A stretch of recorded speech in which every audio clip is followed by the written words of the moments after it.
மாதிரி காலகட்டத்தில் பார்த்தீங்க அப்படின்னா அந்த விரதம் இருக்கும் பொழுது இந்த குழந்தையின்மைக்கான முக்கியமான காரணம்னு பார்த்தீங்க அப்படின்னா நமக்கு அந்த கருமுட்டை சரியாக உருவாகாமல் இருக்குது. இதுக்கு வந்து இந்த ஹார்மோனல் இம்பேலன்ஸ் எல்லாமே வந்து இந்த விரதம் இருக்கும் பொழுது அவங்களுக்கு முக்கியமாக நார்மலுக்கு வருது.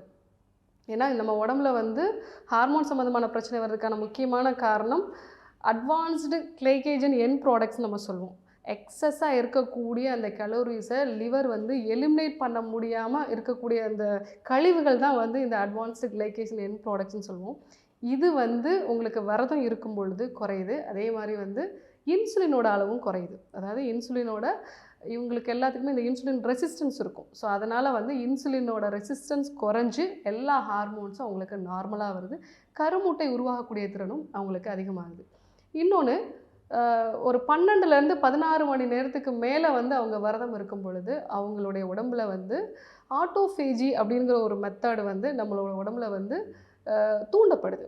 அந்த ஆட்டோஃபேஜி அப்படின்னா என்னென்னா, ஆட்டோ அப்படின்னா செல்ஃப் அப்படிங்கிற பேர், ஃபேஜி அப்படின்னா வந்து ஈட்டிங்கிற மெத்தட். அதாவது செல்ஃப் ஈட்டிங்.